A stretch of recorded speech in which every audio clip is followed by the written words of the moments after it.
Good evening, students. In today's session, I'll brief you with the methodology of how to extract or abstract an argument in a newspaper editorial.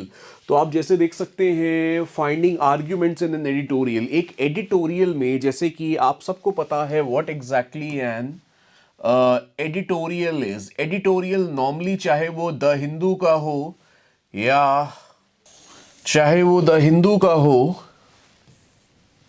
या Indian express का, ये माने नहीं रखता. What matters the most is how you treat it, how exactly you go about it, what specifics you deploy in extracting the max value out of it. That matters the most. So here we have finding arguments in an editorial.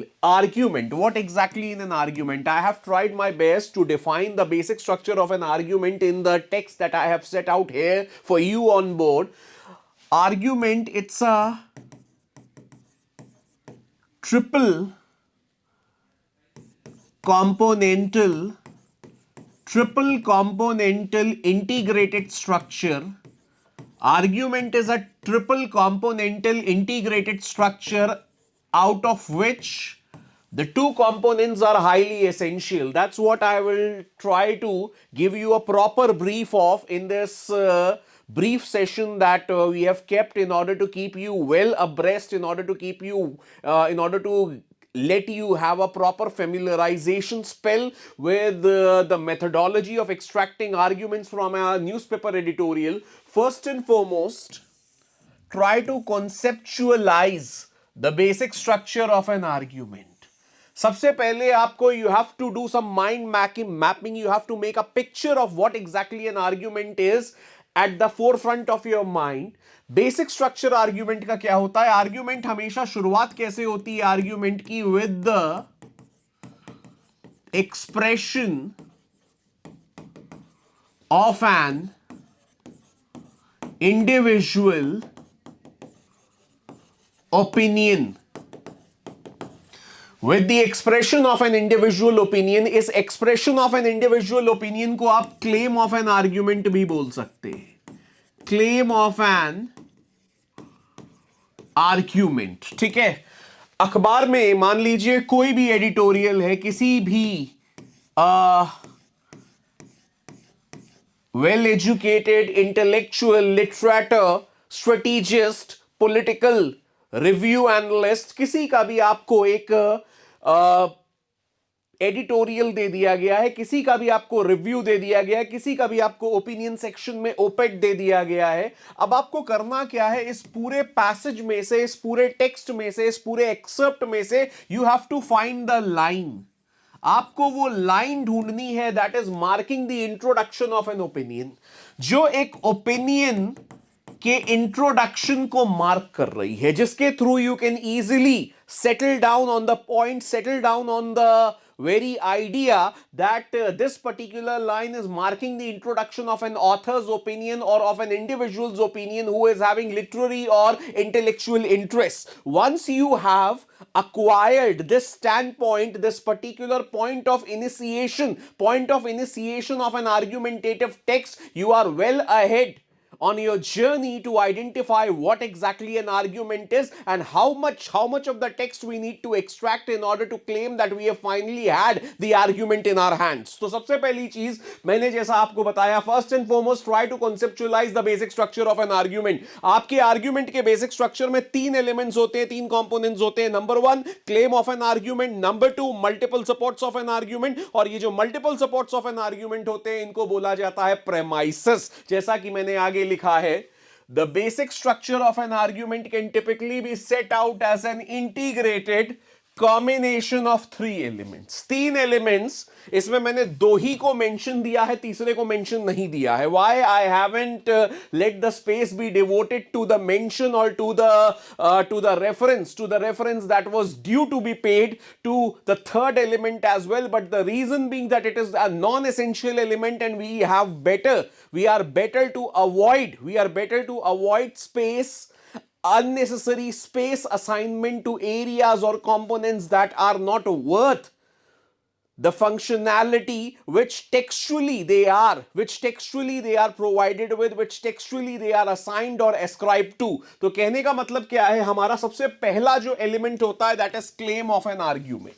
Claim का मतलब है opinion. जैसा मैंने आपको बताया, author का opinion जिस line में एक्सप्रेस हो रहा है वो आपका क्लेम हो गया. आपको अपने पैसेज की, अपने एडिटोरियल के उस फर्स्ट स्टेटमेंट को आइडेंटिफाई करना है, that is marking the introduction, that is marking the set out of an author, set out of an individual opinion. Number 2, multiple supports of an argument premises. इसको मैं क्या बोल सकता हूं, multiple supports of an argument, premise of the argument. ये argument की जान होती है. इसको हम कह सकते हैं सोल ऑफ एन आर्ग्यूमेंट. ये हमारे आर्ग्यूमेंट का सोल है. और ये जो हमारा प्रेमाइस है, it can be in the form of reasons, it can be in the form of facts, it can be in the form of evidences, it can be in the form of examples,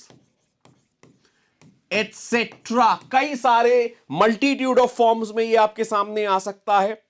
examples के form में आ सकता है, reasons के form में आ सकता है, आपको ये फैक्ट्स के फॉर्म में मिल सकता है, एविडेंसेस के फॉर्म में मिल सकता है, इलैबोरेशंस के फॉर्म में मिल सकता है, किसी भी फॉर्म में मिल सकता है. ये जो हमारा initial expression of opinion, initial expression of the writers opinion है, उसको आगे बढ़ाएगा. जो भी पॉइंट आगे बढ़ा रहा है, जो भी इंस्टेंस आगे बढ़ा रहा है, जो भी एग्जाम्पल आगे बढ़ा रहा है. और नॉर्मली देखा जाता है अगर एक अच्छे खासे साइज का ओपिनियन या एडिटोरियल छपा है तो उसके आर्ग्यूमेंट में एटलीस्ट 3 से 4 सपोर्ट्स होते हैं. उसके आर्ग्यूमेंट में 3 से 4 सपोर्ट्स होते हैं. और ये 3 से 4 क्या कहलाते हैं, प्रेमाइसेस. इनको क्या बोला जाता है, प्रेमाइसेस. Okay, very good. अब जरा हम लोग आगे चलेंगे. While reading through the editorial, आप जब एडिटोरियल पढ़ रहे हैं, your principal priority is to focus around the identification of the location of the author's opinion. जो मैं इतनी देर से बोल रहा था उसी को मैंने यहां पर भी हाईलाइट किया है. Location of the author's opinion in the text of the newspaper. Newspaper के टेक्स्ट में आपको ऑथर की ओपिनियन का लोकेशन पकड़ना पड़ेगा. एक बार वो ओपिनियन का लोकेशन आपको मिल गया, उसके बाद आप नीचे पकड़ते चले जाएंगे, आपको बड़े आराम से set of premises मिल जाएंगे that form the very base bulwark or what should I say the backbone of your argument. ठीक है, अब जरा हम लोग आगे चलेंगे. Last but not the least, ये जो हमारा फाइनल पॉइंट है इस पे मैं चलूंगा. once the actual point of introduction, okay, just a minute. Once the actual point of introduction of the author's opinion has been identified, एक बार ये point identify कर लिया गया, the reader needs to sort out all the key reasons and causes. ये इतना जो area है, sort out all the key reasons and causes, ये stand करता है for the premise section. आपको बड़े आराम से प्रेमाइस मिल जाएगा, सपोर्ट्स मिल जाएंगे. प्रेमाइस का दूसरा नाम क्या है सबको पता होना चाहिए. मेरा मानना है इतने दिन के ट्रेनिंग में, इतने दिन के ओरिएंटेशन में, इतने दिन के डेवलपमेंट में, इनिशियल फेज ऑफ डेवलपमेंट चल रहा है हमारा, आपको इतना तो सिखाई दिया गया होगा कि प्रेमाइस का दूसरा नाम क्या होता है, multiple supports. Just write this much down. Provided as supports to the opinion. Once proper supports to an opinion are determined, an argument gets automatically discovered, या आप कह सकते हैं established. I hope this brief session on identification of an argument within the text or within the body of an editorial was helpful enough to give you a proper peek into what exactly should be the methodology and mechanism of taking a dive into what we technically denote in our day-to-day readings of the Hindu and the Indian Express as editorial analysis. Thank you, bachcho. Thanks a lot.